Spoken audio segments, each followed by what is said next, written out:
नमस्कार दोस्तों, very good morning. स्वागत है आप सभी का bankersada.com के इस ऑफिशियल यूट्यूब प्लेटफॉर्म पे, जहां पे हम लोग आप देख सकते हैं कि हम लोग एडिटोरियल वोकैब तो नहीं करने वाले हैं। हम लोग मैं बता रहा हूँ हम लोग क्या चीज़ करने वाले, एक बार देखते हैं। Wait wait wait wait wait wait wait wait wait wait wait wait हम लोगों ने शायद यहाँ पे थोड़ी सी गलती हो गई भाई मुझसे। गलती ये हो गई कि हमने दूसरी पीपीटी यहाँ पे ओपन कर ली है, तो भाई कोई इशू नहीं है। एक बार बस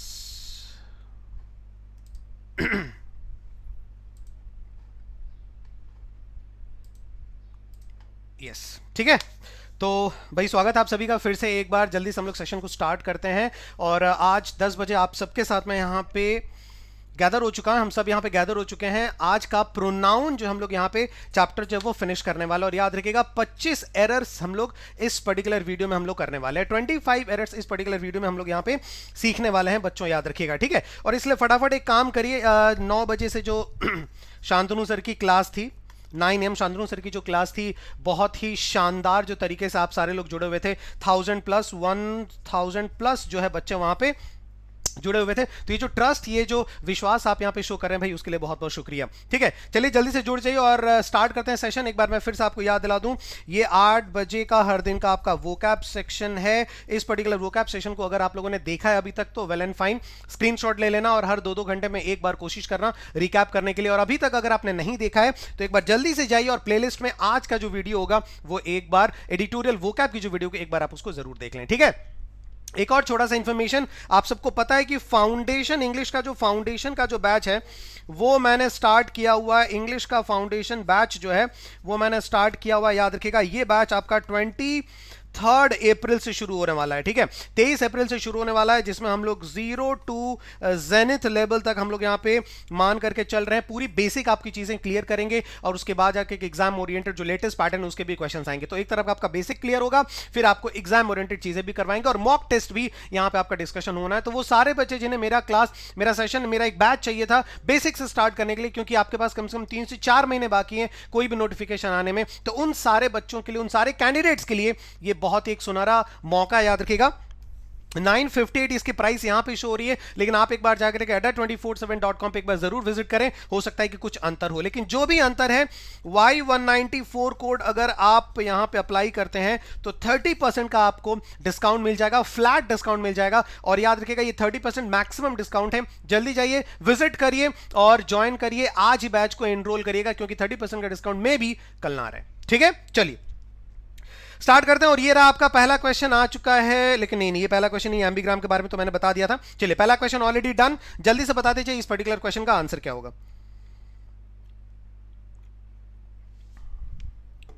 शुरुआत में सारी चीजें अस्त व्यस्त हो गई आज।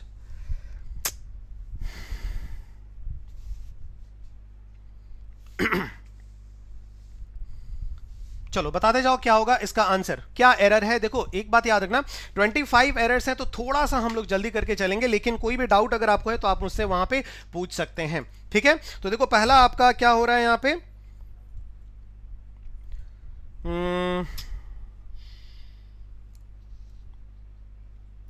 चलो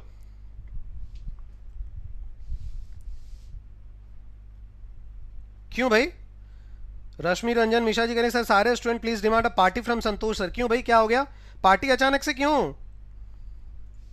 चलो इसका आंसर क्या होगा जल्दी से मुझे बताते जाओ। देखो क्या मैंने उस दिन बताया था आप लोगों को, याद रखिएगा रूल ये था ना कि प्रेपोजिशन अगर कहीं है, प्रेपोजिशन अगर कहीं है और उसके बाद अगर आप कोई प्रोनाउन लिख रहे हैं, प्रेपोजिशन के बाद अगर आप कोई प्रोनाउन लिख रहे हैं तो वो प्रोनाउन हमेशा किस केस में होगा, ऑब्जेक्टिव केस में होगा। ये मैंने बताया था। तो देखो लिखा हुआ इट वाज क्वाइट सरप्राइजिंग, बिल्कुल सरप्राइजिंग, आश्चर्यजनक बात है ये, दैट सच रूल्स, कि इस तरीके के जो रूल्स हैं डू नॉट अप्लाई, कि ये बिल्कुल अप्लाई नहीं होते हैं टू, आ गया ना प्रेपोजिशन, अप्लाई नहीं होते हैं, ठीक है। किनको अप्लाई नहीं होते हैं, यू। तो भाई यू भी आपका ऑब्जेक्टिव केस में लिखा हुआ है, लेकिन आई जो है ये यहां पे आई नहीं होगा, यहां पे क्या हो जाएगा, यहां पे मी हो जाएगा। क्यों, क्योंकि हमें कौन सा केस में चाहिए, हमें ऑब्जेक्टिव केस में चाहिए। और आई जो है वो कौन से केस में रहता है, आई हमेशा आपका सब्जेक्टिव केस में रहता है। तो जाहिर सी बात है यहां पे आई का जो यूज है यहां पे गलत हो जाएगा और यहां पे मी क्या हो जाएगा, बिल्कुल करेक्ट हो जाएगा। तो याद रखिएगा प्रीपोजिशन के बाद आप जब भी कोई प्रोनाउन लिखें तो आप कोशिश यही करें कि उसको ऑब्जेक्टिव केस में लिखने के लिए, ना कि उसको सब्जेक्टिव केस में। और एग्जाम में आपका सब्जेक्टिव केस ही दिया रहेगा, उसको काट करके ऑब्जेक्टिव कर लेना है। ठीक है,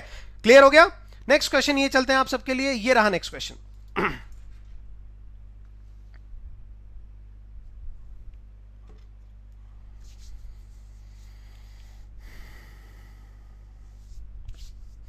बहुत बढ़िया सेंटेंस याद रखिएगा। और ये सारे के सारे जो भी मैं सेंटेंस आपको लिख रहा हूं ना, ये सारे के सारे आपके प्रीवियस ईयर के हैं। किसी किसी में मैंने डायरेक्ट प्रीवियस ईयर के आपके क्वेश्चंस रख दिए, किसी किसी में वर्ड्स को मैंने चेंज कर दिया गया है ताकि थोड़ा सा और जो है इंटरेस्टिंग ये सेशन बन जाए। ठीक है, तो याद रखिएगा ये सारे आपके प्रीवियस ईयर के हैं। और कुछ बच्चे कह रहे थे कि सर सीजीएल के भी कुछ एरर करेक्शंस प्रोनाउन के ऊपर अगर बेस्ड हैं तो वो भी आप जो है ऐड करिए। तो जाहिर सी बात उनको भी मैंने यहाँ पे कुछ क्वेश्चंस जो काफी अच्छे लगे मुझे, उनको भी मैंने यहाँ पे ऐड किया हुआ है, ये आप ध्यान रखिएगा। ठीक है, चलो तो अब यहां पे क्या बोला जा रहा है, यहां पे ये बोला जा रहा है देयर्स, भाई भाई भाई बहुत बढ़िया। ही फील्स, वो महसूस करता है, his problems are as painful as, कि उसके जो प्रॉब्लम्स है, उसकी जो समस्याएं हैं, आर एज पेनफुल एज, वो भी उतनी ही पेनफुल है, दर्दनाक है, इफ नॉट, अगर नहीं है, मोर एगोनाइजिंग। मतलब कि आप क्या बोल रहे हैं, ही फील्स, वो महसूस करता है कि उसके जो प्रॉब्लम्स हैं, ठीक है, वो अगर ज्यादा मतलब ज्यादा अगर पेनफुल नहीं है तो कम से कम कम पेनफुल भी नहीं है, इक्वली पेनफुल है। अगर हम बोलें ज्यादा पेनफुल नहीं है दूसरों के समस्याओं से, तो अगर ज्यादा नहीं है तो उतना ही पेनफुल है, यहां पे ये बोला जा रहा है। So he feels that his problems are as painful as, if not more agonizing, if not more agonizing मतलब ज्यादा परेशान करने वाली अगर नहीं है, देन देयर। अब देखो मैंने क्या बोला था, हिज प्रॉब्लम है ना, यहां पे हिज प्रॉब्लम है ना, तो देखो ये देयर का यूज यहां पे गलत बोला गया है। या तो आप ऐसे लिख सकते हो देयर प्रॉब्लम्स, आप लिख सकते हैं यहां पे देयर प्रॉब्लम्स आप लिख सकते हैं, या फिर आप लिख सकते हैं देयर्स आप लिख सकते हैं। क्यों? क्योंकि आपको पोजेसिव केस प्रोनाउन आपको इस्तेमाल करना पड़ेगा, पोजेसिव केस आपको इस्तेमाल करना पड़ेगा। तो या तो आपको लिखना है देयर प्रॉब्लम्स आप लिखें, या फिर आप वहां पे क्या लिखें, देयर से लिखें। तो इन दोनों में से आप कोई भी लिख सकते हैं, ये दोनों ही यहां पे बिल्कुल करेक्ट होंगे। सो हिज फील्स कि उसके प्रॉब्लम जो है वो उन लोगों के प्रॉब्लम्स, उसके प्रॉब्लम उन लोगों से नहीं अच्छे हैं, उनके प्रॉब्लम्स जो उसके प्रॉब्लम जो है वो उन लोगों के प्रॉब्लम से यहां पे कंपैरिजन हो, मतलब उसका प्रॉब्लम और उन लोगों का प्रॉब्लम, यहां इन दोनों के प्रॉब्लम में कंपैरिजन हो रहा है, ना कि उसके प्रॉब्लम और उन लोगों में प्रॉब्लम हो रही है, उन लोगों में कंपैरिजन हो रहा है। Getting my point? यहां जो कंपैरिजन हो रहा है, ध्यान देना, यहां कंपैरिजन हो रहा है हिज प्रॉब्लम में, हिज प्रॉब्लम्स, और देयर प्रॉब्लम में कंपैरिजन हो रहा है। देयर प्रॉब्लम मतलब प्रॉब्लम्स के बीच में कंपैरिजन हो रहा है, लोगों के बीच में कंपैरिजन नहीं हो रहा है। तो ये ध्यान रखिएगा कि यहां पे देयर गलत है, या तो देयर्स लिखेंगे या फिर वहां पे देयर प्रॉब्लम्स लिख देंगे। ठीक है, क्लियर होगी बात? Next question.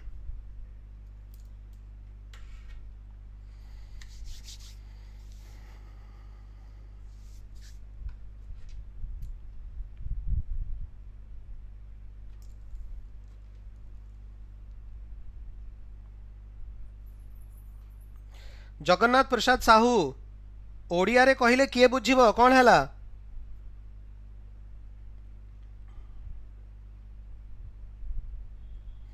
स्नेहा मैम। ये वाली चीजें समझ में आ रही है ना? तो ये वाली चीजें समझ में आ रही है, अगर कुछ डाउट है तो जरूर पूछ लेना। ठीक है, चलो अब यहां पे मैं आपको बता दूं, कल लास्ट डे मैंने आपको बताया था कि ईच अदर है, ठीक है, और उसके बाद आपका वन अनदर है। दिस वन वीडियो प्रोनाउन का अगर आप देख लेते हैं तो प्रोनाउन चैप्टर में बिल्कुल आपका स्ट्रेंथ जो है बिल्कुल एकदम स्ट्रांग होल्ड हो जाएगा, पकड़ बन जाएगी प्रोनाउन चैप्टर में। इसलिए ज्यादा और कहीं पे कुछ जाने की जरूरत नहीं है। 25 क्वेश्चन से आज टोटल हम लोग यहाँ पे आज हम लोग डिस्कशन करने वाले हैं, इसलिए लिंक को कॉपी करिए और फटाफट एक बार शेयर कर दीजिए जहां जहां आप ग्रुप्स में हैं, और तुरंत एक बार वीडियो को लाइक कर देना भाई, ऐसा नहीं कि मतलब लाइक ही मत करो। ठीक है, चलो तो ईच अदर हमने क्या बताया था कि ईच अदर इज यूज्ड जहां कहां पे यूज करते हैं, फॉर टू कैंडिडेट्स या फिर एंटिटीज, और वन अनदर कहां पे करते हैं, वन अनदर करते हैं मोर देन टू एंटिटीज के लिए। तो जाहिर सी बात है द प्रीस्ट एम्फसाइज, पुरोहित ने एम्फसाइज किया दैट की it is the duty of all citizens, कि ये सारे जितने भी नागरिक हैं उन सबका कर्तव्य है। तो सारे नागरिक मतलब दो तो नहीं है, मोर देन टू होगा। तो जाहिर सी बात है यहाँ पे ईच अदर नहीं होगा, और यहाँ पे आपका क्या हो जाएगा, यहाँ पे आपका वन अनदर आपका राइट आंसर हो जाएगा। ठीक है, तो जितने भी लोग भाई करेक्ट करते चल रहे हैं भाई, उनका बहुत बहुत शुक्रिया भाई, बहुत बढ़िया, शानदार। नेक्स्ट क्वेश्चन की तरफ आगे बढ़े, क्वेश्चन नंबर 4।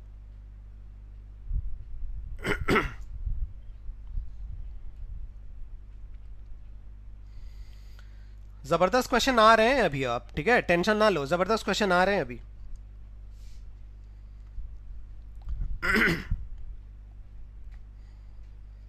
ध्यान से देखो, people living in low lying areas, लोग जो कि काफी निचले जो मतलब पार्ट ऑफ द लैंड में रहते हैं, काफी लो लाइंग एरियाज में रहते हैं जहां पे पानी जमा हो जाता है। बहुत ध्यान से देखना, देखता हूं मैं कौन इसका आंसर सही कर पा रहा है। इस क्वेश्चन का आंसर वही सही कर पाएगा जो पढ़ा हो अच्छे से सेंटेंस को, ठीक है, पढ़ा हो अच्छे से सेंटेंस को। कोप विद वन अनदर, ये तो हो गया ओमिट देमसेल्व्स, ओमिट देमसेल्व्स, अच्छा ओमिट देमसेल्व्स, कोप विद। देखो, people living in low lying areas find themselves difficult to cope up with the floods. देखो क्या बोला जा रहा है कि जो लोग निचले भागों में रहते हैं, ठीक है, लो लाइंग एरियाज में रहते हैं जहां पे पानी जो अक्सर जमा हो जाता है, फाइंड देमसेल्व्स डिफिकल्ट, वो काफी मुश्किल पाते हैं। किस चीज को मुश्किल पाते हैं? To cope up with the floods, बाढ़ से, बाढ़ को मैनेज करना, बाढ़ को एडजस्ट करना, इस चीज को वो लोग मुश्किलात में पाते हैं। इस चीज को, अपने आप को मुश्किल में नहीं पाते हैं, वो किसको मुश्किल में पाते हैं? वो डिफिकल्ट मानते हैं। वो किसको डिफिकल्ट मानते हैं? तो किसी चीज को डिफिकल्ट मानते होंगे, तो किस काम को डिफिकल्ट मानते हैं? फ्लड, जो बाढ़ है ना, जो डिल्यूज है, उसको काबू में पाना जो है, इस काम को वो लोग क्या मानते हैं? वो लोग मानते हैं डिफिकल्ट। इसका मतलब यहां जो डिफिकल्ट वर्ड आया है वो किसके लिए आया है? Cope up with the floods, इस पर्टिकुलर एक्शन के लिए है। ये जो चीज है इसी को वो लोग डिफिकल्ट मानते हैं। ये जो काम है, इस काम को ही वो लोग डिफिकल्ट मानते हैं। कोप अप मतलब एडजस्ट करने का जो काम, उसको डिफिकल्ट मानते हैं। इसका मतलब यहां पे देमसेल्व्स नहीं होगा, यहां पे इसकी जगह पे क्या हो जाएगा? यहां पे इसकी जगह पे इट हो जाएगा। याद रखिएगा, यहां पे क्या हो जाएगा? इट हो जाएगा। क्यों? क्योंकि people living in low lying areas, लोग जो काफी निचले भागों में रहते हैं, वो इस चीज को बहुत डिफिकल्ट समझते हैं, इस चीज को बहुत डिफिकल्ट पाते हैं। किस चीज को?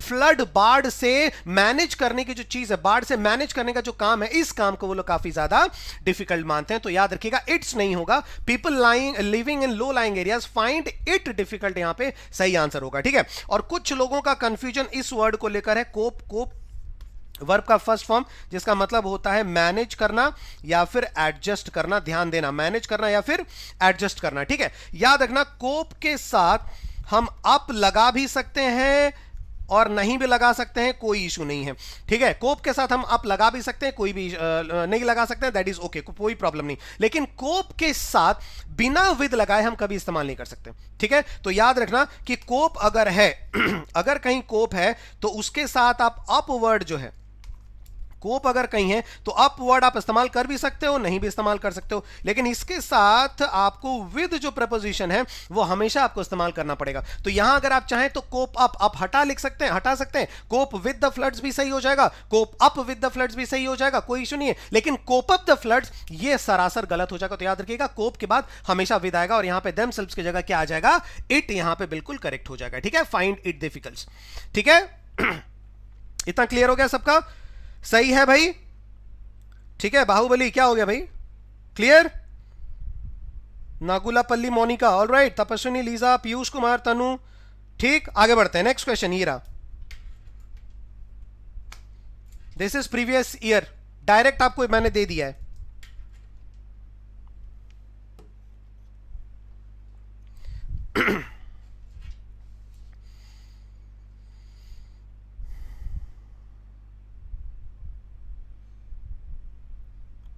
देखो ध्यान से सुनना, डिस्पाइट द मर्जर, मतलब जो मर्जर हुआ, जो लोगों को मिलाया गया, जो दो कंपनीज को मिलाया गया, उस मर्ज करने के बावजूद द एयरलाइंस, अब देखो द एयरलाइंस क्या है? आपका प्लूरल नाउन है, ठीक है। सो द एयरलाइंस हैव भी आपका प्लूरल वर्ब हो गया। So the airlines have managed to give its employees, despite the merger, merger के बावजूद भी दोनों एयरलाइंस को आपस में मिला दिया गया। लेकिन इस मिलावट के बावजूद भी, इस मिलन के बावजूद भी, इस मर्जर के बावजूद भी, जो दोनों एयरलाइंस थी, क्योंकि एयरलाइंस है यहां पे, सो तो दोनों एयरलाइंस उन्होंने मैनेज किया है टू गिव इट्स एम्प्लॉइज, नहीं होगा, यहां पे क्या हो जाएगा? यहां पे हो जाएगा टू गिव देयर एम्प्लॉइज, यहां पे बिल्कुल करेक्ट आंसर हो जाएगा। क्यों? क्योंकि हमें क्या चाहिए? यहां पे भी हमें प्लूरल प्रोनाउन चाहिए। क्यों? क्योंकि ये किसके लिए इस्तेमाल किया गया है?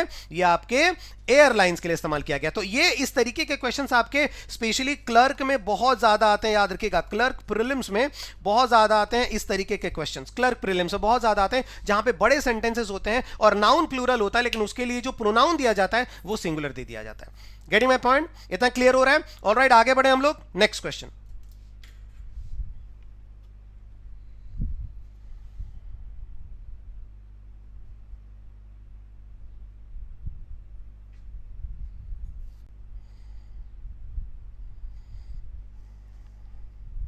मर्ज के बाद ऑफ लिखना जरूरी नहीं है, despite the merger of its not required, जरूरी नहीं है कि आप मर्जर के बाद ऑफ लिखें ही लिखें। चलो देखो, सेशन को एक बार शेयर करते रहिएगा आप सारे लोग, ठीक है, एक बार लाइक एंड शेयर करते रहिएगा। इसमें कोई भी जो है वो मतलब कंजूसी बिल्कुल नहीं होनी चाहिए प्लीज, ठीक है। जिन्होंने शेयर नहीं किया वो एक बार फटाफट से एक बार शेयर करते हैं। द प्रिंसिपल इज डिसप्लीज्ड, ये बहुत इंपॉर्टेंट है, दिस इज वेरी इंपॉर्टेंट।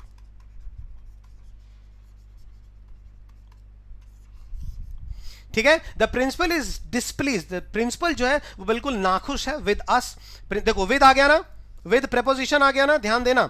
अब देखो प्रेपोजिशन के बाद यहां, अरे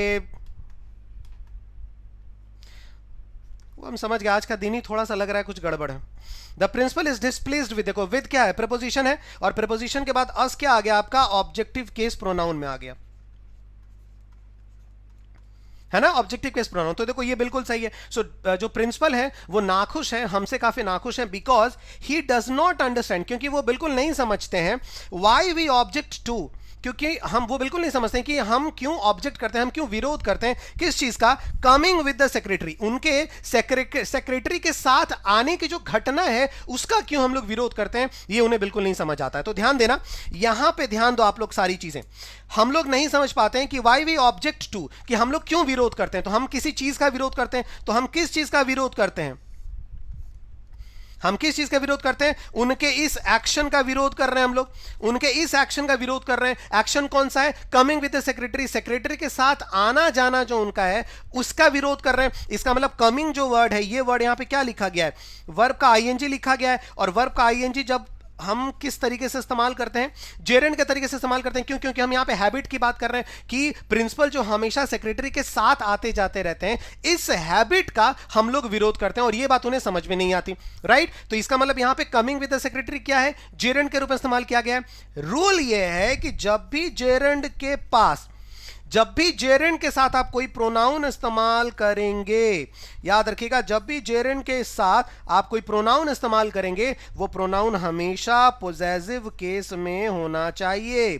किस केस में, पोजेसिव केस में होना चाहिए। तो यहां पे हिम कमिंग नहीं होगा, यहां पे क्या हो जाएगा, यहां पे हिज कमिंग बिल्कुल आपका करेक्ट आंसर हो जाएगा। बहुत इंपॉर्टेंट है ये, ध्यान देना। बाकी सारे लोग सही तो कर ही रहे हो, वेरी नाइस, ठीक है। So the principal is displeased with us because he does not understand, वो नहीं समझते हैं कि हम क्यों विरोध करते हैं उनके सेक्रेटरी के साथ आने का, उनके साथ आने की जो चीज है, उनके साथ आने की। तो हिज कमिंग हम बोलेंगे, क्योंकि उनका मतलब पोजेसिव केस बोलना पड़ेगा, है ना। सो हिज कमिंग, उनके राइटिंग का, उनके लिखने की आदत का हिज राइटिंग, उनके खाने की आदत का his eating habit, so his coming with the secretary यहां पे बिल्कुल करेक्ट हो जाएगा। रूल ये है कि जेरेंड के साथ आप जब भी प्रोनाउन यूज करेंगे वो हमेशा पॉजिटिव केस में होना चाहिए, ये ध्यान देना। ये बहुत आता है आपके बैंकिंग में, error corrections lot of times, ठीक है। क्लियर होगी बात। चलो नेक्स्ट, लेकिन एक थोड़ा सा कुछ चीज आपको याद दिला दें। नेक्स्ट आप देख सकते हो यहां पे कि इस उड़ान बैच के बारे में तो आपको मैंने पहले ही बता दिया है, 23 अप्रैल से ये बैच स्टार्ट हो रहा है। इसके टाइमिंग है 12 PM टू 2 PM,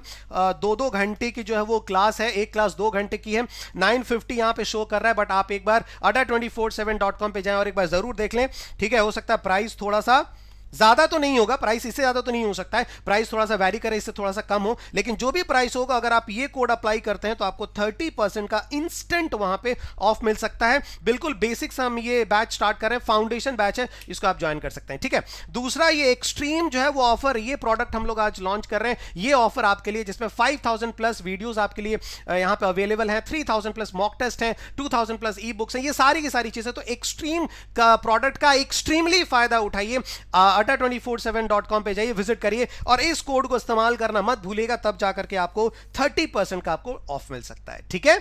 आगे बढ़ते हैं, ये रहा नेक्स्ट क्वेश्चन, जल्दी।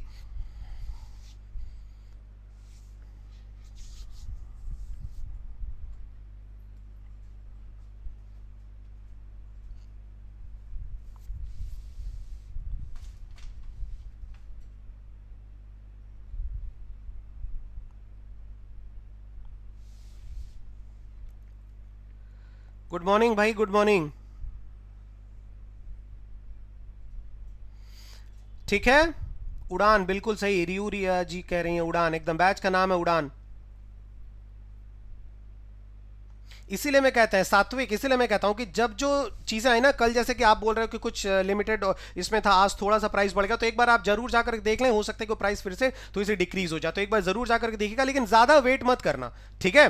Y194 कोड ये मैंने आपको ऑलरेडी बता चुका है, ये इस्तेमाल करके 30% तक आप इस बैच को ज्वाइन कर सकते हैं, ठीक है। अब देखो यहाँ पे क्या लिखा हुआ है, यहाँ पे भाई बहुत ईजी है, देखो mister Prakash told his staff, mister प्रकाश ने अपने स्टाफ से कहा दैट ईच ऑफ दे, अब देखो ये ऑफ क्या है, प्रेपोजिशन, एकदम ये छोटे छोटे बेसिक रूल याद रखना। प्रेपोजिशन, प्रेपोजिशन के बाद इसको हम लोग किसमें लिखेंगे, इसको हम लोग लिखेंगे किसमें, ऑब्जेक्टिव केस में लिखेंगे ना, क्योंकि प्रेपोजिशन के बाद हम किसमें लिखते हैं, हम प्रोनाउन को ऑब्जेक्टिव केस में लिखते हैं, तो बस बात हो गई, बात खत्म। सो मिस्टर प्रकाश, ये यहां पे गलत हो गया और यहां पे सही हो गया। So mister Prakash told his staff that each of they should be able to, नहीं होगा, each of them should be able to carry out, यहां पे बिल्कुल करेक्ट आंसर हो जाएगा, ठीक है। ईच ऑफ देम यहां पे बिल्कुल करेक्ट आंसर हो जाएगा। Alright, 7 number question done. Question number 8 चलते हैं हम लोग।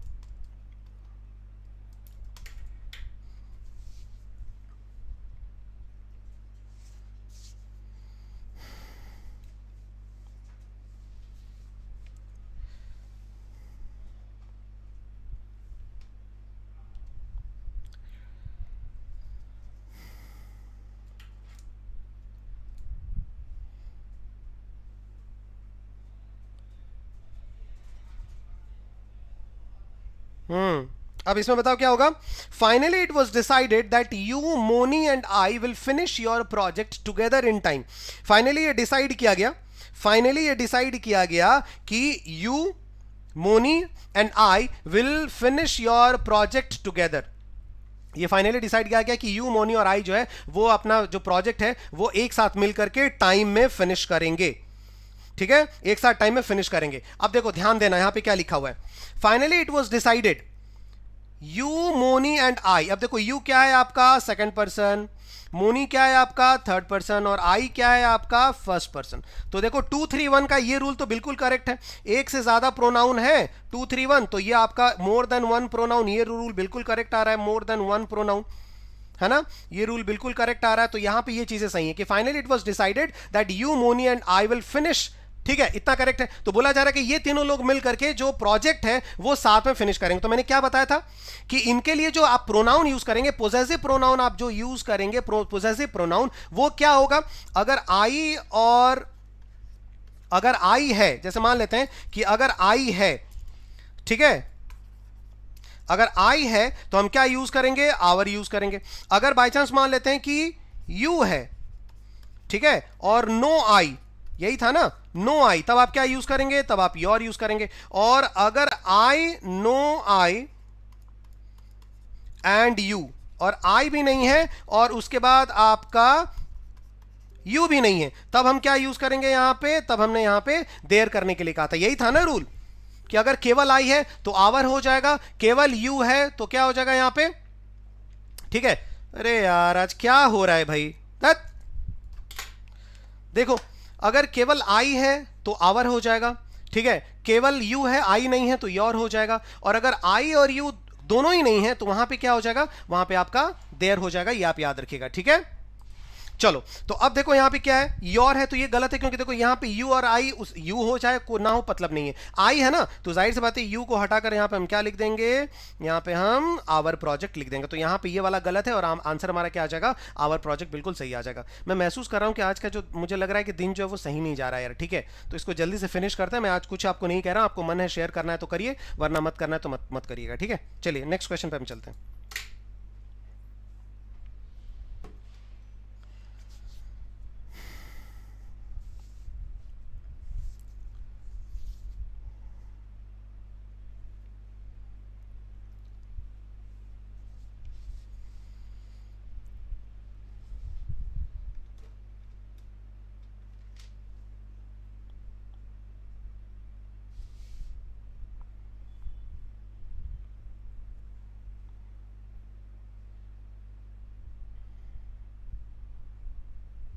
नहीं, इन टाइम भी सही है, इन टाइम और ऑन टाइम ये दोनों ही सही है, इसमें कोई एरर नहीं है, ठीक है। मैंने जो एरर यहां पे रखे हैं ना वो मैंने सिर्फ प्रोनाउन के ऊपर रखे हैं, इसलिए बाकी और दूसरी जगह दिमाग भटकाने की जरूरत नहीं है, ठीक। देखो, after the operation the patient has to be put on immunosuppressant so that its immune system does not reject the organ. देखो बहुत इजी है, बड़ा सा सेंटेंस और बिल्कुल टिपिकल आपके एग्जाम लेवल का है कि बड़ा सा सेंटेंस लिखा हुआ है ताकि आप जो है इस जो भी यहां पे वर्ड्स हैं उनमें ही आप जो है वो उलझ करके रह जाए, लेकिन ऐसा नहीं है, ध्यान देना। आफ्टर द ऑपरेशन, ऑपरेशन के बाद the patient has to be put on immunosuppressant, patient को रखना पड़ेगा, किस पे रखना पड़ेगा, इम्यूनोसप्रेसेंट, एक जो भी मशीन है उसके ऊपर रखना पड़ेगा, सो दैट ताकि इट्स इम्यून सिस्टम, किसके इम्यून सिस्टम की बात हो रही है, पेशेंट की। तो ये जो इम्यून सिस्टम यहां पे लिखा हुआ है ये किसके लिए बात हो रही है, पेशेंट के ऊपर बात हो रही है, तो जाहिर सी बात है यहां जो इट्स है वो गलत हो जाएगा और यहां पे आपका क्या हो जाएगा, हिज इम्यून सिस्टम, यहां पे बिल्कुल करेक्ट हो जाएगा। तो जितने भी लोग कह रहे हैं हिज इम्यून सिस्टम, भाई बहुत बढ़िया, शानदार। नेक्स्ट क्वेश्चन की तरफ आगे बढ़ते हैं, ये रहा क्वेश्चन नंबर 10।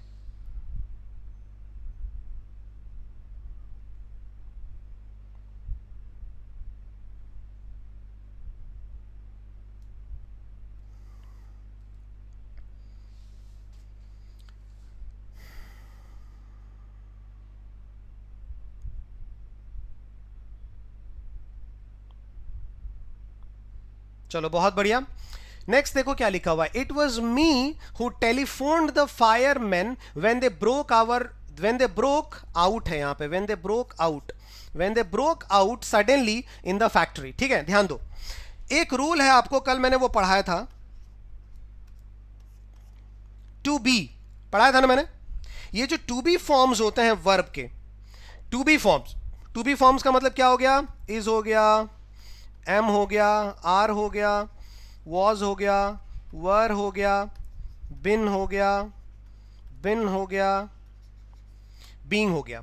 ठीक है, क्लियर होगी बात। तो इनके बाद जो हम प्रोनाउन इस्तेमाल करते हैं इन फॉर्म्स के बाद, ठीक है, तो इन फॉर्म्स के बाद मतलब ये वाले जो फॉर्म्स हो गए, इनके बाद जो हम प्रोनाउन इस्तेमाल करते हैं, याद रखिएगा सब्जेक्ट के तौर पे जो प्रोनाउन इस्तेमाल करते हैं उसे हम लोग क्या बोलते हैं, सब्जेक्टिव केस प्रोनाउन में, सब्जेक्टिव केस प्रोनाउन हमें इस्तेमाल करना पड़ेगा। क्या इस्तेमाल करना पड़ेगा, सब्जेक्टिव केस इस्तेमाल करना पड़ेगा। और ऐसे सेंटेंसेस की शुरुआत पता है कैसे होती है, हमेशा ऐसे होगी, it's, it is, that's, that is, ठीक है, या फिर दिस इज, या फिर इसके जगह आपका वॉज भी लग सकता है, ये ध्यान रखना। ठीक है, इसके जगह आपका वॉज भी लग सकता है। तो ऐसे सेंटेंसेस की जो शुरुआत होती है ना वो बिल्कुल ऐसे ही होती है। तो याद रखिएगा इनके बाद जो भी हम लगाएंगे प्रोनाउन वो भी हमेशा क्या आएगा, सब्जेक्टिव केस प्रोनाउन आएगा। जैसे देखो इट वॉज आ गया ना, तो जाहिर सी बात है मी यहां पे जगह पे क्या आ जाएगा, मी की जगह पे यहां पे आई बिल्कुल लिखेंगे, सब्जेक्टिव केस आ जाएगा। सो इट वॉज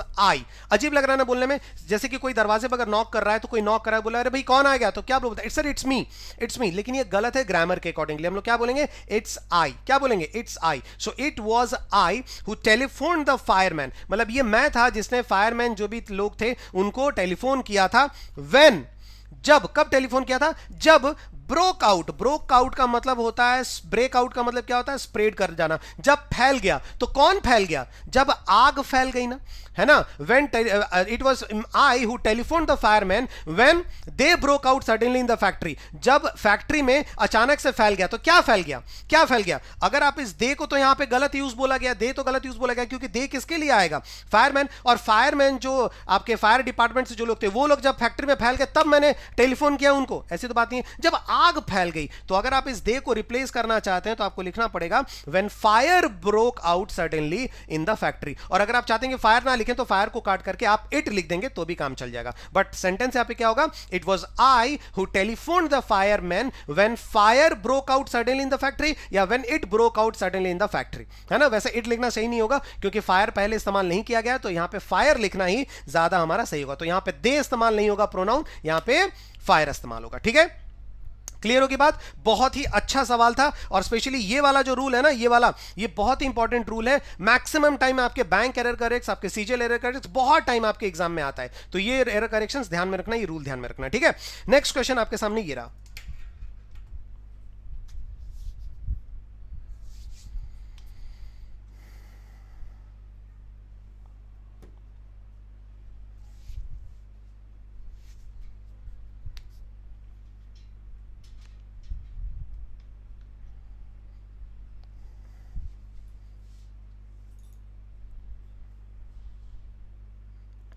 देखो क्या बोला गया है, बोला ये गया कि it was in a fit of anger, ये बिल्कुल एकदम गुस्से के मूड में था। It was in a fit of anger मतलब ये सारी चीजें एकदम गुस्से में थी।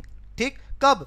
When the servant told the owner, जब सर्वेंट ने, नौकर ने मालिक से कहा दैट की he did not want to be a person like he, कि वो उस जैसा इंसान नहीं बनना चाहता था। ठीक है, अब ध्यान दो, एक चीज हमेशा ध्यान देना बहुत इंपॉर्टेंट है, लाइक हो, लेट हो, बिटवीन हो, ध्यान देना, लाइक, लेट, बिटवीन, इनके बाद जब भी हम प्रोनाउन यूज करते हैं, इनके बाद जब भी हम प्रोनाउन यूज करेंगे, ठीक है, जब भी हम प्रोनाउन यूज करेंगे इनके बाद वो प्रोनाउन हमेशा क्या लिखेंगे, हम उस प्रोनाउन को लिखना पड़ेगा ऑब्जेक्टिव केस में। किस में लिखना पड़ेगा? ऑब्जेक्टिव केस में लिखना पड़ेगा। तो लाइक, लेट, बिटवीन, इनके बाद हम जब भी प्रोनाउन लिखेंगे तो हमेशा ऑब्जेक्टिव केस में लिखना पड़ेगा। जैसे कि इस मिठाई को हम दोनों में बांटना है, सो these sweets have to be distributed between you and me बोलना पड़ेगा। ठीक है, क्या बोलना पड़ेगा? you and me। ठीक है, उसी तरह से याद रखिएगा, लाइक के बाद आप जब भी प्रोनाउन यूज करेंगे ये ऑब्जेक्टिव केस में होगा, इसलिए यहां पे ही गलत है और आंसर यहां पे क्या हो जाएगा? हिम, बिल्कुल यहां पे करेक्ट आंसर हो जाएगा। ठीक है, यहां पे आंसर क्या हो जाएगा? हिम, बिल्कुल परफेक्ट आंसर हो जाएगा। Alright, getting my point, clear हो गया? नंबर 11। ठीक है, नेक्स्ट क्वेश्चन चलते हैं, नंबर 12।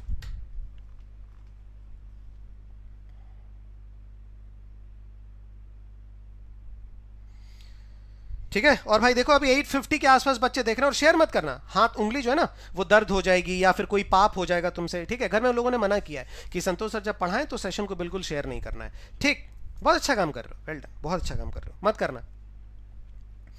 चलो यहां पे देखो क्या लिखा हुआ है, one must be careful in his selection of words while talking to others. One must be careful मतलब किसी भी एक इंसान को बहुत ज्यादा केयरफुल होने की जरूरत है इन हिज सिलेक्शन ऑफ वर्ड्स, उसके सिलेक्शन ऑफ वर्ड्स में वाइल टॉकिंग टू अदर्स, है ना। ध्यान दो, यहां पे वन हो गया आपका सब्जेक्ट, ठीक है, वन सब्जेक्ट, या फिर ये आपका नाउन के तौर पे यहां पे इस्तेमाल हुआ है। ठीक है, वन मस्ट बी केयरफुल, तो ये हो गया आपका सब्जेक्ट या नाउन के जगह पे इस्तेमाल हुआ है। वन मस्ट बी केयरफुल, किसी भी इंसान को सतर्क होना चाहिए, किस चीज में? उसके सिलेक्शन ऑफ वर्ड्स में। तो ये हिज जो है वो किसके लिए आया है? वन के लिए। तो याद रखना, वन के लिए जो प्रोनाउन आता है वो हमेशा वंस आता है, हिज या फिर हर या फिर देयर नहीं आता। तो इसका मतलब ये हिज गलत है और यहां पे क्या लिखेंगे? वंस हम लिख देंगे, ये बिल्कुल करेक्ट हो जाएगा। क्या करेक्ट हो जाएगा? One must be careful in one's selection of words while talking to others. क्या हो जाएगा? One must be careful in one selection of words while talking to others. Clear हो गई बात? नंबर 12 आपका खत्म हो गया। आगे बढ़ते हैं, नेक्स्ट क्वेश्चन।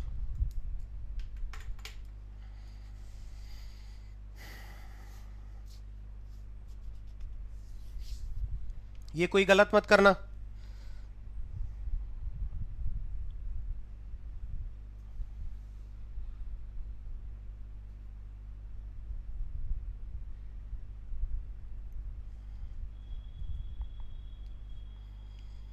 चलो इसका आंसर क्या होगा, देते जाओ। Because of she becoming a new comer she was unable to get a good role in the movie. मतलब कि न्यू कमर, उसके न्यू कमर होने की वजह से she was unable to get a good role in the movie, movie में एक अच्छा रोल पाने में वो असमर्थ थी। So because of she becoming a new comer she was unable to get a good role in the movie. ठीक है, तो देखो यहां पे क्या बोला गया है? उसके न्यू कमर होने की वजह से। तो देखो उसके न्यू कमर होने की वजह से, तो बिकमिंग अ न्यू कमर ये यहां पे किस तरीके से इस्तेमाल हुआ है? ये यहां पे इस्तेमाल हुआ है जेरेंड की तरह, और जेरेंड के पास ये आपका प्रोनाउन आ गया। तो इस प्रोनाउन को किस में इस्तेमाल होना है? इस प्रोनाउन को किस में इस्तेमाल होना है? पोजेसिव केस में इस्तेमाल होना है। अभी मैं बता करके गया पोजेसिव केस में होना है, इसलिए यहां पे शी गलत है। यहां पे आपका आंसर क्या हो जाएगा? हर, बिल्कुल आपका परफेक्ट आंसर हो जाएगा। क्यों? क्योंकि यहां पे जेरेंड है और जेरेंड के बगल में हमें प्रोनाउन लिखना है, तो पोजेसिव केस में लिखना पड़ेगा। So because of her becoming a new comer she was unable to get a good role in the movie. ठीक है, इतना क्लियर हो गया? बहुत बढ़िया भाई, बहुत बढ़िया, शानदार। Next,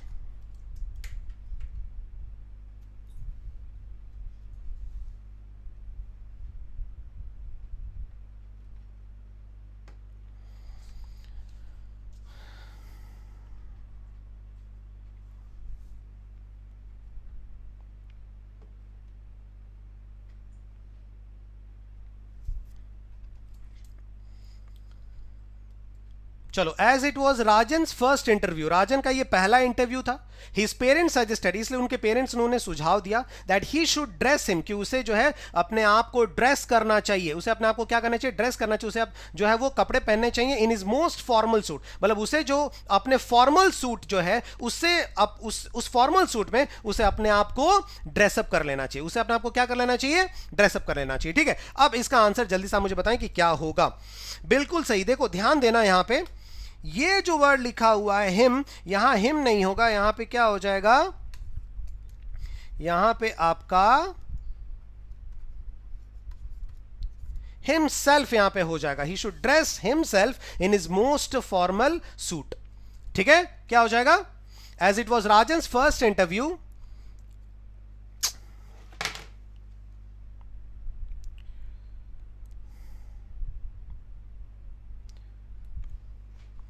As it was Rajan's first interview, his parents suggested that he should dress himself in his most formal suit. ठीक है, इसलिए यहां पे हो रहा है, क्यों, क्योंकि यहां पे जो बोला जा रहा है कि उसके पेरेंट्स ने उसे सजेस्ट किया कि ही शुड ड्रेस, कि उसे जो है अपने आप को ड्रेसअप कर लेना चाहिए, उसे अपने आप को जो है क्या करना चाहिए, कवर कर लेना चाहिए, किस चीज से, मोस्ट फॉर्मल सूट से। सो ही शुड ड्रेस हिमसेल्फ हो जाएगा यहां पे करेक्ट आंसर। ध्यान रखिएगा, ये बिल्कुल आपके प्रीवियस ईयर का क्वेश्चन है।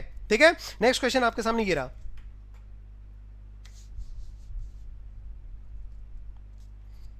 अभी हम बता करके गए ये वाला रूल, लेट का रूल अभी बता करके गया, देखते हैं कौन सही कर पाता है।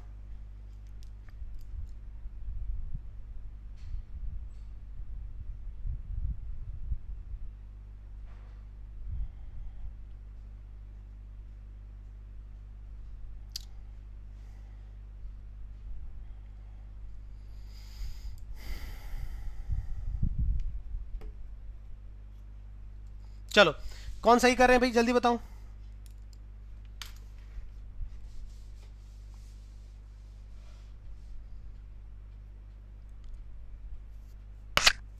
हर हर हर हर देखो अभी तक सिर्फ एक ही आंसर सही आया है, सिर्फ एक आंसर सही आया है बस, बाकी सारे आंसर गलत आए हैं, सिर्फ एक आंसर सही आया अभी तक।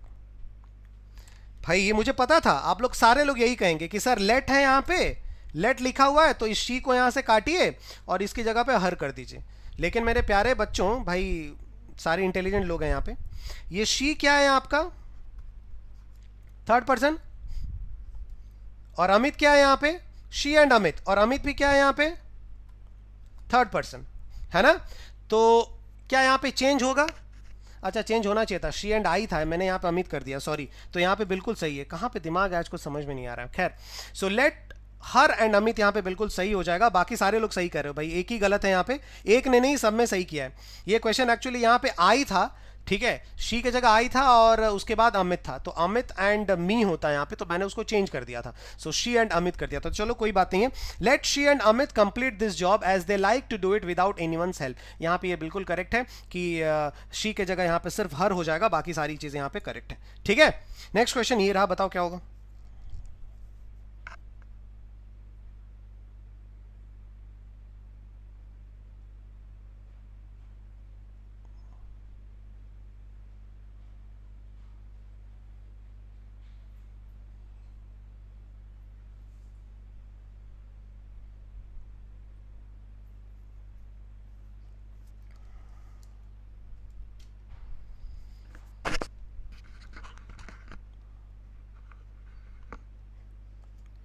क्या होगा,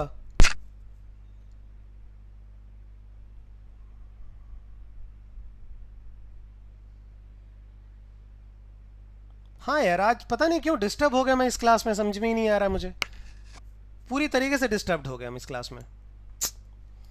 देखो यहाँ पे क्या लिखा हुआ है, he is the student who everybody thinks. देखो ये मैं बता दे रहा हूँ, इसको स्टार मार्क करके रखिएगा, इसको स्टार मार्क करके रखना है, क्योंकि ये जो है वो आपका किस चैप्टर का रूल है, ये आपका रिलेटिव प्रोनाउन का रूल है। और रिलेटिव प्रोनाउन के ऊपर एक special errors on relative pronouns, ये हम लोग जो है एक स्पेशल सेशन करेंगे इसके ऊपर रिलेटिव प्रोनाउन का, क्योंकि ये बिल्कुल अलग और थोड़ा सा बड़ा है, तो इसको अभी हम लोग नहीं करते हैं, अभी रहने देते हैं। ठीक है, नेक्स्ट क्वेश्चन ये चलिए, number 17।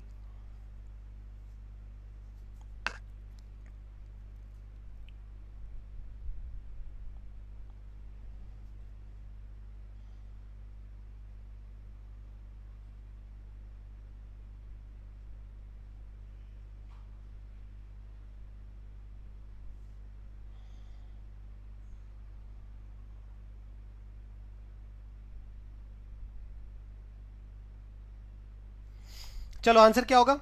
I and you are expected to do your duty in the interest of the students. देखो ध्यान दो, यहाँ पे क्या लिखा हुआ है? I and you, और हम लोग क्या जानते हैं, एक से ज्यादा प्रोनाउन हो तो 2 3 1 होगा, या फिर 2 1 होगा, या फिर 3 1 होगा, या फिर 2 3 होगा, इन्हीं में से कुछ हो सकता है। ठीक है, तो देखो I है यहाँ पे फर्स्ट और you है यहाँ पे सेकेंड, तो 1 और 2 अगर है तो यहाँ पे क्या होना चाहिए? 1 एंड 2 है तो यहाँ पे 2 1 होना चाहिए। इसका मतलब कि ये जो I एंड you है ये यहाँ पे गलत है, और इसकी जगह पे क्या हो जाएगा? You एंड आई यहां पे सही आंसर हो जाएगा। पहला एरर तो आपका ये आ गया।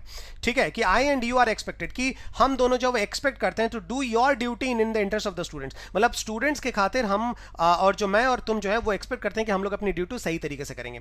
मतलब स्टूडेंट्स के खातिर हम लोग अपनी ड्यूटी सही तरीके से करेंगे, लेकिन स्टूडेंट्स को बार बार जो है वो बताना पड़ता है। चलो कोई बात नहीं। सो आई एंड यू के साथ यहां पे जो पोजेसिव फॉर्म आएगा वो क्या आएगा? मैंने क्या बताया था? अगर आई हो तो हम लोग वहां पे क्या लिखेंगे? हम लोग वहां पे आवर लिख देंगे।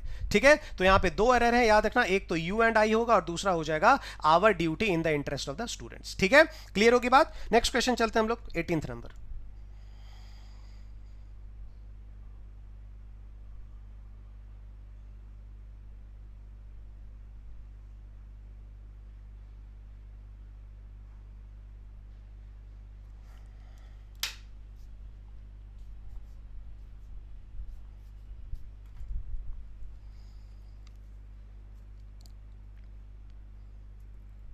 बफरिंग हो रही है क्या?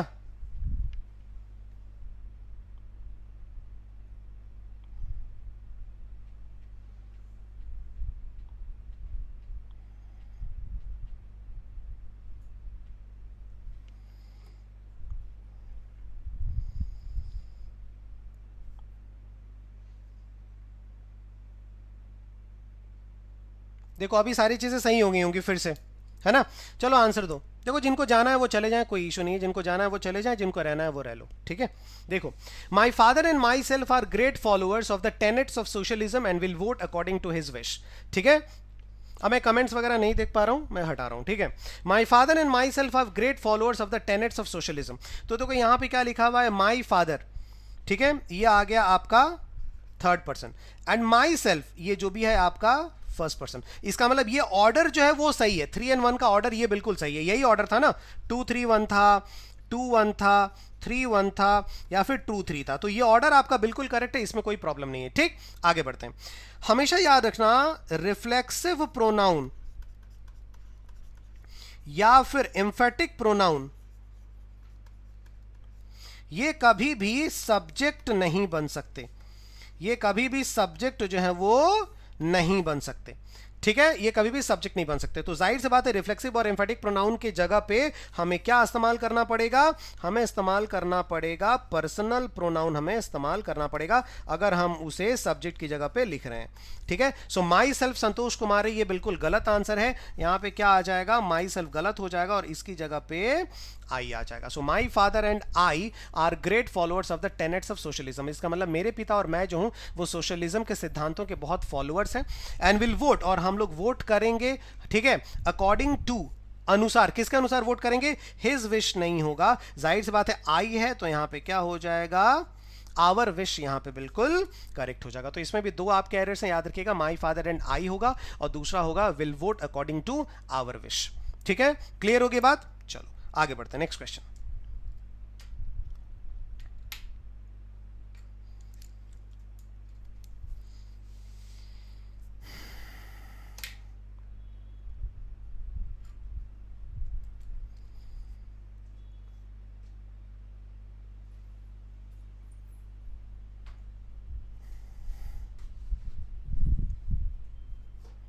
चलो, the book is very interesting. ये जो किताब वो बहुत इंटरेस्टिंग है, and its theme is completely based. ये जो किताब है वो बहुत इंटरेस्टिंग है और इसका जो थीम है इज कंप्लीटली बेस्ड, और ये पूरे इसका जो थीम है वो बेस्ड है किसके ऊपर? On the current social topics. देखो ध्यान देना बच्चों,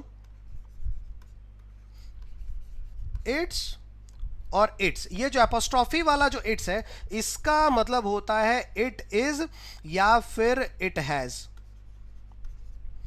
ठीक है, इसका मतलब होता है इट इज या फिर इट हैज। और ये जो इट्स है ये आपका पोजेसिव फॉर्म, ये पोजेसिव केस है इट्स का, पोजेसिव केस ऑफ इट। ठीक है, तो यहां पे क्या बोला जा रहा है कि बुक जो है वो काफी इंटरेस्टिंग, और इसका थीम किसके, उस किताब की थीम, तो जाहिर सी बात है वहां पे ये इट्स वाला नहीं होगा, वहां पे ये इट्स जो है वो करेक्ट आंसर हो जाएगा, क्योंकि इट इज थीम हम नहीं बोलेंगे, इट हैज थीम नहीं बोलेंगे, इसकी थीम की बात हो रही है। सो यहां पे क्या हो जाएगा, इट के पोजेसिव केस की बात होगी, तो क्या हो जाएगा, the book is very interesting and its theme हो जाएगा विदाउट एपोस्ट्रोफी एस। तो ये आपका एरर करेक्शन बहुत ज्यादा आता है, ITS और IT एपोस्ट्रोफी एस, बहुत एरर करेक्शन आते हैं, एक बार जल्दी से ध्यान निगाहें दौड़ा देना कि क्या चीजें होने वाली हैं, ठीक है। और देखो जितने भी बच्चे जुड़े हुए हैं वो याद रखिएगा कि 11 से 12 जो है वो आपकी रीजनिंग की क्लास होने वाली है। आपकी किसकी क्लास होने वाली है, रीजनिंग की क्लास होने वाली है। भाई फटाफट एक बार से बहुत जबरदस्त कॉन्सेप्ट लेकर के आपके रीजनिंग के सौरभ सर भी आते हैं, इसलिए 11 से 12 उनका जो फाउंडेशन का जो क्लास है वो देखना भी बिल्कुल नहीं भूलना है, 100% आपको देखनी पड़ेगी, याद रखिएगा ये एक चीज, ठीक है। क्लियर होगी बात, तो 11 से 12 जैसे ही ये सेशन में आप लोग जुड़ रहे हैं तुरंत जो है आप उस पर्टिकुलर सेशन में जुड़ जाइए, रीजनिंग के सेशन में, ठीक है। क्लियर, चलो नेक्स्ट क्वेश्चन नंबर 20।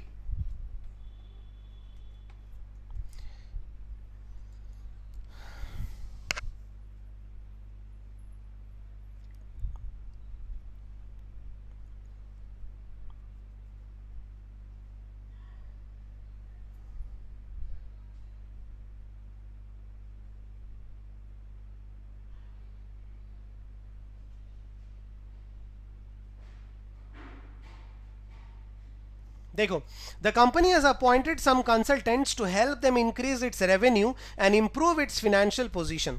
कंपनी ने अपॉइंट किया है सम कंसल्टेंट्स को, कंपनी ने कुछ कंसल्टेंट्स को अपॉइंट किया है टू हेल्प, मदद करने के लिए, किसकी मदद करने के लिए, इंक्रीज इट्स रेवेन्यू, इसके रेवेन्यू को इंक्रीज करने के लिए, किसकी मदद करने के लिए, किसकी मदद करने के लिए भेजा है, ताकि वो अपनी रेवेन्यू को क्या कर सके, इंक्रीज कर सके, इंप्रूव कर सके, अपनी रेवेन्यू को बढ़ा सके, उसको ग्रो कर सके। किसकी मदद करने के लिए भेजा है, कंपनी के लिए मदद करने के लिए भेजा है। तो जाहिर सी बात है कंपनी जो है यहां पे क्या है, सिंगुलर नाउन है ना, कंपनी यहां पे क्या है, सिंगुलर नाउन है, तो जाहिर सी बात है सिंगुलर नाउन के लिए हम यहां पे क्या यूज करेंगे, देम तो नहीं होगा, यहां पे इसकी जगह पे क्या हो जाएगा, इसकी जगह पे इट हो जाएगा। देखो एक बात याद रखना, प्रोनाउन चैप्टर्स में से कुछ ही रूल्स हैं जो आपके बहुत ज्यादा इंपॉर्टेंट है, ठीक है, कुछ ही रूल्स है, और बस उन्हीं रूल्स के ऊपर ज्यादातर क्वेश्चंस आपके घुमा फिरा करके आता है, और अलग अलग जो है फॉर्म में, क्वेश्चन का फॉर्मेट अलग अलग रहता है, तो जितनी ज्यादा क्वेश्चंस आप प्रैक्टिस कर सकते हैं प्रोनाउन चैप्टर्स आपका क्लियर होता जाएगा, क्योंकि रूल्स बिल्कुल सीमित है, और रिलेटिव प्रोनाउंस में से कुछ रूल्स आते हैं तो वो हम लोग नेक्स्ट डे करेंगे, सिर्फ और सिर्फ रिलेटिव प्रोनाउन, दैट कहां पे इस्तेमाल होता है, विच कहां पे इस्तेमाल होता है, बहुत कंफ्यूजन है,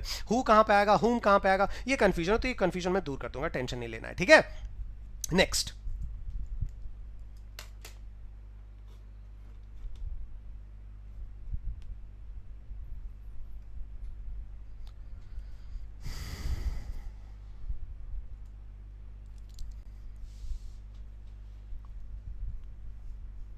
चलो ये बहुत ही बढ़िया क्वेश्चन है बनाना। When a group of teenagers, मतलब जब एक ग्रुप जो है टीनेजर्स का, एक ग्रुप जो जाता है विजिट करने के लिए, टीनेजर्स का, छोटे बच्चों का जब एक ग्रुप जाता है विजिट करने के लिए, क्या विजिट करने के लिए, एन एंटरटेनमेंट सेंटर, मतलब कि एक एंटरटेनमेंट सेंटर जब एक टीनेजर्स का ग्रुप जाता है विजिट करने के लिए, लिटिल डिड दे नो, वो लोग बहुत ही कम जानते हैं इस बात के बारे में, that even a silly mistake, एक छोटी सी गलती भी कैन लीड टू हॉस्पिटल, कि एक छोटी सी गलती भी हॉस्पिटल तक उन्हें पहुंचा सकती है, ठीक है, एक छोटी सी गलती भी उन्हें हॉस्पिटल तक पहुंचा सकती है। तो जाहिर सी बात है, देखो हम यहां पे किसकी बात कर रहे हैं, ग्रुप की बात कर रहे हैं, कि टीनेजर्स की बात नहीं, विजिट, देखो क्योंकि अगर हम टीनेजर्स की बात करते तो विजिट्स नहीं लिखते, क्योंकि विजिट्स आपका सिंगुलर वर्ब है और ग्रुप क्या है आपका, सिंगुलर नाउन है, जबकि टीनेजर्स आपका प्लूरल नाउन है, तो जाहिर सी बात है विजिट्स किसके लिए आया है, ग्रुप के लिए आया है, तो सारी की सारी चीजें ग्रुप के अकॉर्डिंगली होंगी। तो ग्रुप जब कोई विजिट करता है कोई एंटरटेनमेंट सेंटर, तो वो ग्रुप जो है बहुत कम जानता है इस बात को, वो लोग नहीं, वो ग्रुप जो है वो बहुत कम जानता है, तो जाहिर सी बात है लिटिल डिड दे नो नहीं होगा, क्योंकि ये दे किसके लिए शो करेगा, ग्रुप के लिए, और इसलिए यहां पे क्या आ जाएगा, इट, बिल्कुल परफेक्ट आपका ये मिस्टेक यहां पे हो जाएगा, ठीक है। क्लियर हो गई बात कि ग्रुप जो है वो बहुत ही कम जानता है कि इस बारे में कि एक छोटी सी छोटी गलती भी जो है हॉस्पिटल तक ले जा सकती है, ठीक। नेक्स्ट क्वेश्चन ये आ गया,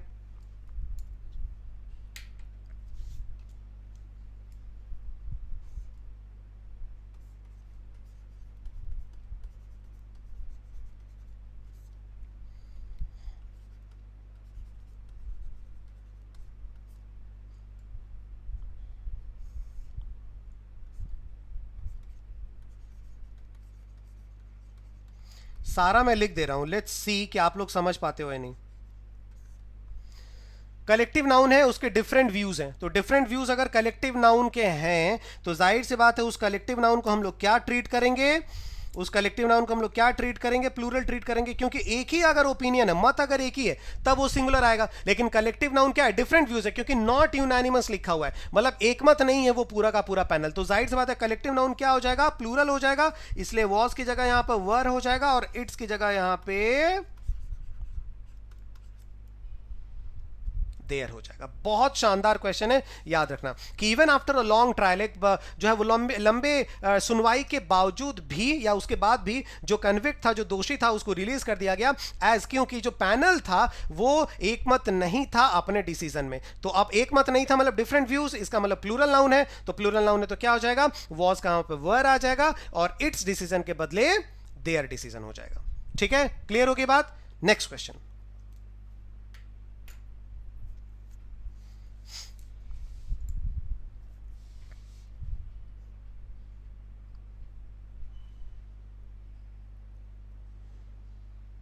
इस क्वेश्चन का मीनिंग देखो क्या है। There have been issues between the India and between the India, sorry ये तो गलत ही है, ठीक है, द नहीं होगा article. So there have been issues between India and the US, मतलब इंडिया और यूएस के बीच में बहुत सारे इश्यूज प्रॉब्लम्स रहे हैं। दो, हालांकि बोथ हैव प्लेड, हालांकि दोनों ने प्लेड इट डाउन, दोनों ने इस चीज को गलत ठहराया, दोनों ने इस चीज को, प्लेड इट डाउन का मतलब क्या हो गया, खारिज कर देना। ठीक है, सो दोनों ने इसको खारिज किया। तो ये इट किसके लिए है, ध्यान देना, ये जो इट है ये इट किसके लिए है, दोनों ने इस चीज को खारिज किया। तो किसके लिए, किसको खारिज किया है, जो उन दोनों के बीच के जो इश्यूज है उन्हीं को खारिज किया है। और क्या बताया, दोष दिया है कि मीडिया जो स्पेकुलेशन है, मीडिया किस तरीके से तुल जो है वो तिल का ताड़ बना देती है, उसको जो है उसका हवाला देकर के उन्होंने कहा कि ये जो इश्यूज है उन दोनों के बीच में उनको उन्होंने खारिज किया। तो जाहिर सी बात है इश्यूज है, ये यहां पे प्लूरल नाउन है तो इट नहीं होगा, यहां पे क्या हो जाएगा, देम बिल्कुल क्लियर हो जाएगा, क्योंकि हमें यहां पे प्लूरल नाउन यहां पे चेक करना है। ठीक है, क्लियर होगी बात। नेक्स्ट क्वेश्चन,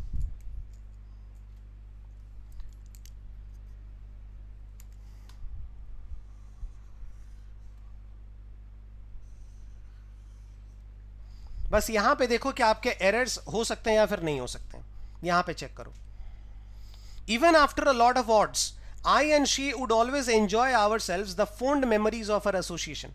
ठीक है, मतलब बहुत सारे मतलब की परेशानियों के बावजूद भी मैं और वो जो है वो हमेशा एंजॉय करेंगे, जो हमारी मेमोरीज हैं, जो हमारी शादी की मेमोरीज हैं, उनको हमेशा एंजॉय करेंगे। So even after a lot of odds, ठीक है, आई एंड शी ये तो हमारा गलत हो गया, क्या हो जाएगा यहाँ पे हमारा हो जाएगा शी एंड आई, ये मैं बहुत बार बता चुका हूं, शी एंड आई हो जाएगा। ठीक है, क्लियर। आगे एंजॉय, देखो एंजॉय वर्ब है, एंजॉय वर्ब है तो क्या एंजॉय करेंगे, द फॉन्ड मेमोरीज। यहां पे क्या हो गया, ये आपका ऑब्जेक्ट आ गया। और मैंने क्या कहा था कि एंजॉय अगर कहीं लिखा हुआ है एज अ वर्ब और नो ऑब्जेक्ट कहीं है, और अगर कहीं ऑब्जेक्ट नहीं है तब आप एंजॉय के साथ क्या इस्तेमाल करेंगे, रिफ्लेक्सिव प्रोनाउन तब आप इस्तेमाल करेंगे। जैसे कि I enjoyed in the picnic, I enjoyed in the picnic, तो क्या एंजॉय क्या कुछ पता नहीं चला, तब आप बोलोगे I enjoyed my self in the picnic. लेकिन अगर बोल दिया गया कि आई एंजॉयड द पिकनिक, तब आपको माई सेल्फ लगाने की जरूरत नहीं। तो यहां पे क्या एंजॉय कर रहे हैं वो लोग, मेमोरीज एंजॉय कर रहे हैं, तो ऑलरेडी ऑब्जेक्ट है, इसका मतलब ये आवर सेल्फ यहां से हट जाएगा। मतलब क्या हो जाएगा, even after a lot of words she and I would always enjoy the fond memories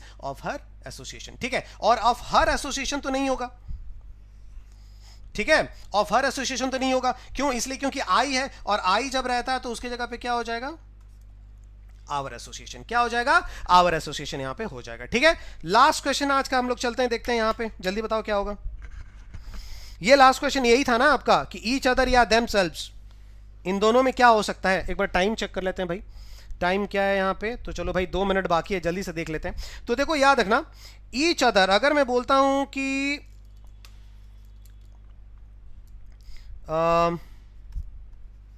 two brothers killed each other, मैंने ये कहा, ठीक है, और दूसरा मैंने बोला two brothers killed themselves। ठीक है, अब देखो ईच अदर का मतलब और themselves का मतलब ये दोनों ही सेंटेंस करेक्ट है। कल इसी बात पे सारा झमेला हो रहा था ना, तो ये दोनों ही सेंटेंस करेक्ट है। अगर मैं बोल रहा हूं कि two brothers killed each other, इसका मतलब दोनों ने एक दूसरे को मार डाला, इसने उसको मार डाला और उसने इसको मार डाला। ये मीनिंग आएगी। लेकिन टू ब्रदर्स किल्ड देमसेल्व्स, इसका मतलब क्या है कि दोनों भाइयों ने अपने आप को मार डाला, मतलब एक ने अपने आप को मार डाला, दूसरे ने अपने आप को मार डाला। तो ये दोनों ही करेक्ट हैं अपने अलग अलग मीनिंग में। So the bride and the group finally killed each other भी करेक्ट हो सकता है, और देमसेल्व्स भी करेक्ट हो सकता है कि दोनों ने अपने आप ही सुसाइड कर लिया या फिर दोनों ने एक दूसरे की जान ले ली। तो ये दोनों ही करेक्ट हो सकता है, मतलब this sentence is correct, no error जो है इस सेंटेंस का आंसर है। मतलब ये बड़ी अजीब बात हो गई कि एरर्स करेक्शंस हम लोग पढ़े, एरर करेक्शंस, और जो लास्ट क्वेश्चन था उसी का आंसर हमारा क्या आ गया, नो एरर आ गया। ठीक है, तो अभी सेशन हम लोग फिनिश करते हैं, याद रखिएगा। लेकिन 11 बजे से आपकी रीजनिंग का सेशन है, उस सेशन में जुड़ना मत भूलिएगा। जबरदस्त कॉन्सेप्ट लेकर के आपके सौरभ सर भी आ रहे हैं, तो उस क्लास में भी आप सबको जुड़ना है। ठीक है, सेशन हम लोग यहाँ पे फिनिश करते हैं। ये प्राइस आप लोग एक बार जाकर के जरूर चेक कर लीजिएगा, शायद थोड़ा हो सकता है कि कुछ डिफरेंस हो, कम ही होगा, ज्यादा नहीं होगा। लेकिन Y194 कोड आप इस्तेमाल करिए, 30% का मैक्सिमम डिस्काउंट अवेल है अभी तक, आज भी है ये, कल इससे ज्यादा तो नहीं हो सकता है कि 20 या फिर 25 हो जाए।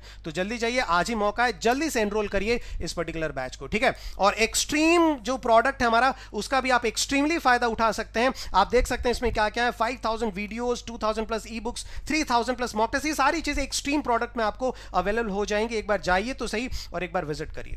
ठीक है, बस आज का सेशन हम यहीं पे फिनिश करते हैं, और सेशन सही लगा हो तो एक बार लाइक जरूर करिएगा जाने से पहले, और शेयर करना मत भूलिएगा इस पर्टिकुलर सेशन को। जितने भी नए बच्चे जुड़ रहे हैं सब्सक्राइब करिएगा चैनल को। ठीक है, चलिए बस मुलाकात होगी फिर आपसे कल सुबह एडिटोरियल सेशन में, फिर आप सबसे मुलाकात होगी। ऑलराइट, और तब तक के लिए बहुत अच्छे से रहिए। Thank you very much and God bless you everyone.